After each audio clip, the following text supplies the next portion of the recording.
Hola, en esta oportunidad vamos a hablar de la comunicación, el esquema y los elementos que la componen para entender un poco más cómo funciona el mecanismo básico mediante el cual las personas intercambiamos información una con otra. Toda comunicación se produce al menos entre dos personas. En este caso, como vemos en la imagen, hay una emisora que le está hablando a un receptor, están ambos en el mismo lugar, están sentados en una mesa y están hablando, es decir, que están utilizando un lenguaje oral. En este caso, entonces, los hablantes se comunican de manera presencial, cara a cara, de uno a uno, lo que representa la mayoría de los intercambios comunicativos que hacemos en nuestra vida diaria. Muchos también están mediados por pantallas o por medios audiovisuales. Ahora los vamos a ir viendo uno a uno. Decimos entonces que la comunicación es la transmisión de cierta información entre uno o varios emisores y uno o varios receptores.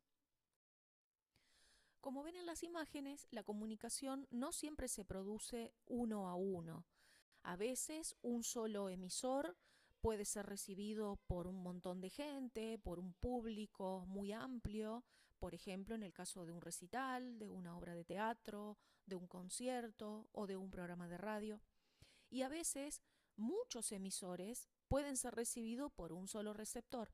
Es el caso de las bandas de música, donde entre muchos músicos producen un solo mensaje, es decir, la canción, pero si nosotros la escuchamos con auriculares, somos un receptor individual.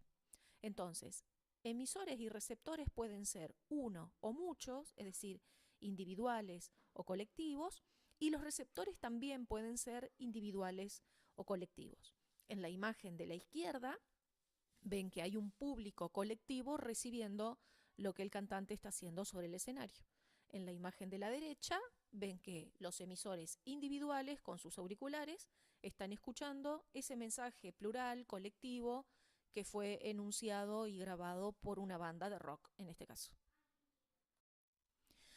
El esquema básico de la comunicación tiene entonces los elementos que ustedes están viendo en la pantalla. Un emisor que codifica un mensaje, es decir, elige las palabras, elige el modo del texto, elige el tono que le va a dar a su texto y lo emite eligiendo para eso un canal, que puede ser escrito, puede ser oral o puede combinar ambos en el caso de los canales audiovisuales.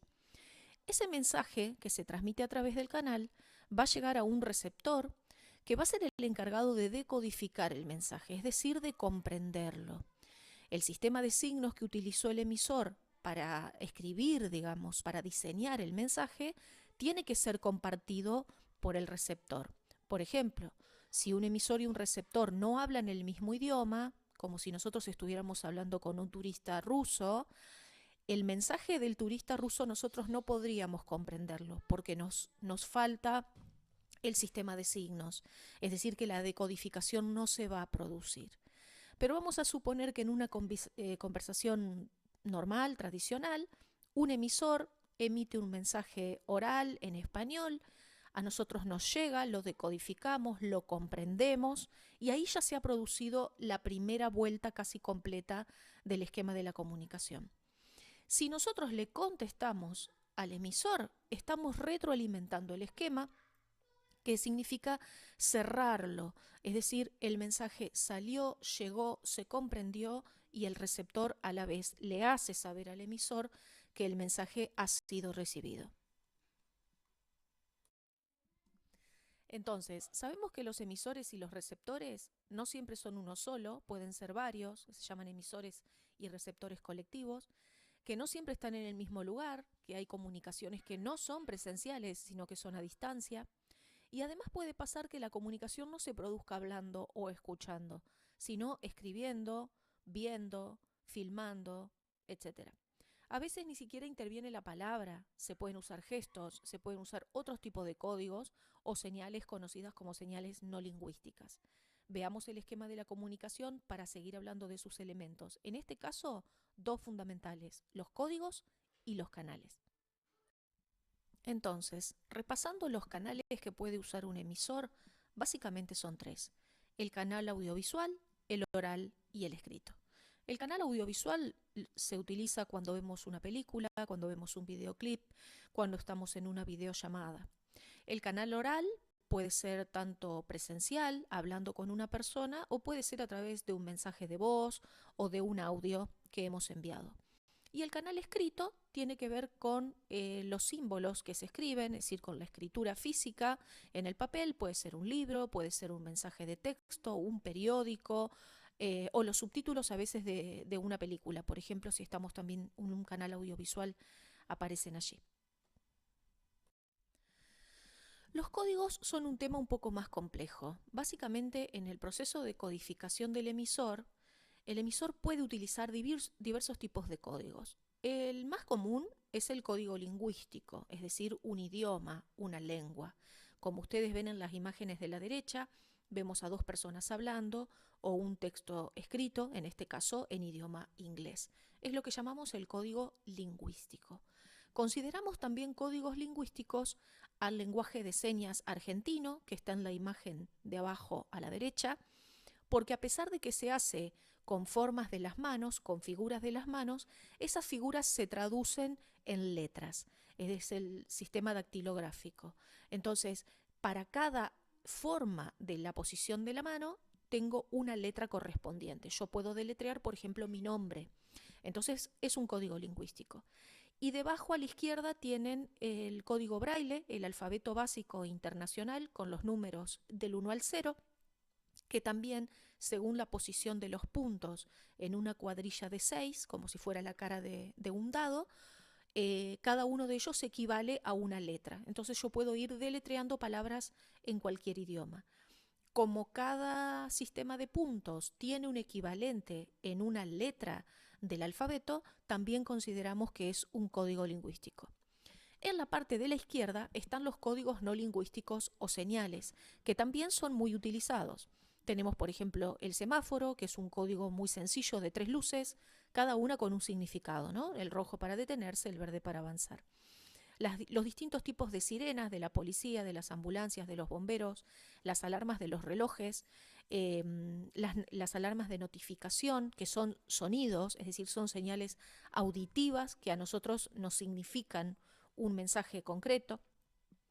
Tenemos los gestos con las manos o con la cara, por ejemplo, la chica que hace un gesto de hablar por teléfono, las famosas manitos en forma de corazón, o los gestos habituales que denotan las emociones. Son gestos compartidos culturalmente y nosotros podemos comprender el mensaje que el otro nos está enviando, aunque no lo diga verbalmente.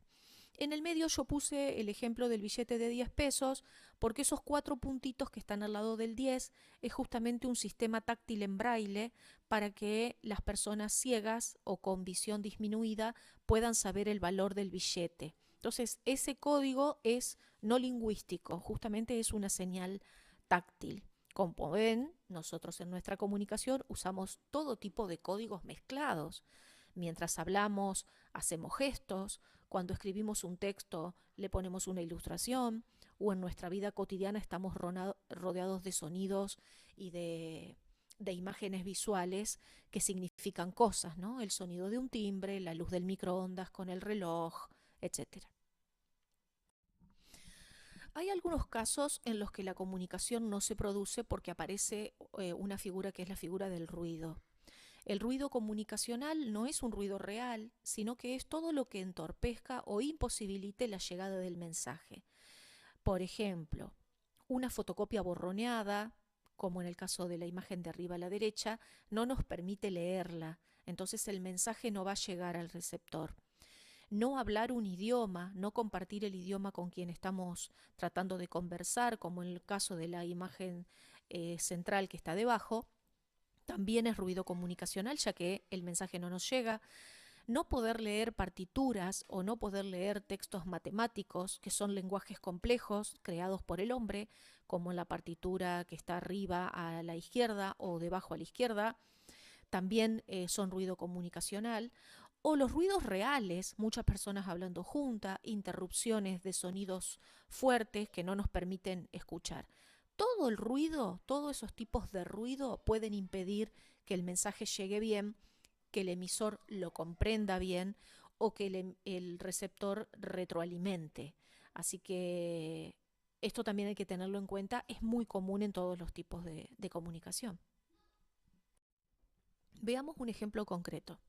Si empezamos por la izquierda, vemos que la emisora está redactando un texto, eligiendo un canal. En este caso el canal es escrito, está tipeando en una máquina de escribir y está eligiendo un código. Nosotros vamos a suponer que está escribiendo en español. Lo codifica, es decir, elige las palabras, elige un tono, elige una forma, elige un género, un tipo de lenguaje, más formal, menos formal. Son todas decisiones que los hablantes tomamos todos los días. Cuando envía ese mensaje en el momento 2, en este caso por correo, porque es una carta, se lo envía a través del canal escrito porque la receptora está lejos, ¿no? Entonces, ese texto hubiera podido enviarse de distintas maneras, a través de un mensaje de texto, por ejemplo, con un canal escrito, a través de un video de WhatsApp, como un canal audiovisual, o hubiera podido llamar por teléfono y utilizar el canal oral. Pero en este caso la emisora decide un canal escrito para enviarlo a través del correo. Cuando la receptora recibe ese mensaje, es decir, la carta, lo lee, lo decodifica, porque sabe leer y porque sabe el idioma español. Es decir, la comunicación no se hubiera producido si la receptora no sabía idioma español, si la receptora no sabía leer, si la carta se perdía en el camino, si la carta se mojaba y las letras se borroneaban por la lluvia, si a la carta la agarraba el perro y la mordía. Es decir, hay mil opciones para que ese mensaje no llegue. Sin embargo, llega y la receptora lo comprende. Finalmente, el último elemento del esquema de la comunicación que nos queda por ver es la retroalimentación. La retroalimentación es cuando el receptor le hace saber al emisor que el mensaje llegó. Es decir, el circuito comunicacional es cíclico, comienza y se cierra. Cada vez que nosotros respondemos a una pregunta que nos hicieron, devolvemos un saludo, frenamos en un semáforo porque vemos la luz roja, atendemos una llamada porque vemos o sentimos la vibración del celular, o hasta el silencio puede ser un modo de retroalimentar el circuito comunicativo. La doble tilde azul de WhatsApp, por ejemplo, significa que el mensaje llegó y el receptor no contestó. El receptor no envió ningún mensaje, pero esa doble tilde azul a mí me indica que el mensaje no solamente llegó, sino que fue abierto. En ese caso, la aplicación WhatsApp se encarga de responder por nosotros, digamos. Estas son varias de las opciones de ejemplos de retroalimentación que encontramos en la vida cotidiana. Vamos a analizar un caso puntual. En este caso tenemos una conversación entre Sonia, que va a ser nuestra emisora, y Marta, que es nuestra receptora, utilizando WhatsApp. El mensaje de Sonia es: hola Marta, soy Sonia, de Más de Cultura, solo como recordatorio, bla, bla, y así hasta que termina su mensajito. El código que utiliza en este caso Sonia es un código lingüístico español. Ha elegido ese idioma para comunicarse. El canal que ha seleccionado es un canal escrito, como toda conversación de WhatsApp, se escribe en el emisor y se lee desde el lado del receptor. ¿Hay retroalimentación? Sí, porque de hecho la receptora, que es Marta, responde casi inmediatamente diciendo sí y coloca debajo los dos emoticonos. ¿Se produce ruido? ¿Hay algo que interrumpa o dificulte la comunicación? No, la comunicación se produce en buenos términos, de manera casi inmediata, y no hay nada que se malinterprete, es decir, que no hay ningún tipo de ruido en esta comunicación. Este es un ejemplo de cómo podemos analizar cualquier situación comunicativa. Ahora después vamos a hacer algunas actividades para analizar otro tipo de situaciones y ver cómo interactúan todos estos elementos entre sí. Espero que les haya gustado el video y haya sido claro. Nos vemos en la próxima clase y nos encontramos pronto para hacer algunas actividades sobre este tema tan importante que es la comunicación, más allá de los elementos, sino como el vehículo fundamental de nuestra vinculación y nuestro acercamiento hacia las personas que nos rodean. Nos vemos pronto y espero que estén muy bien.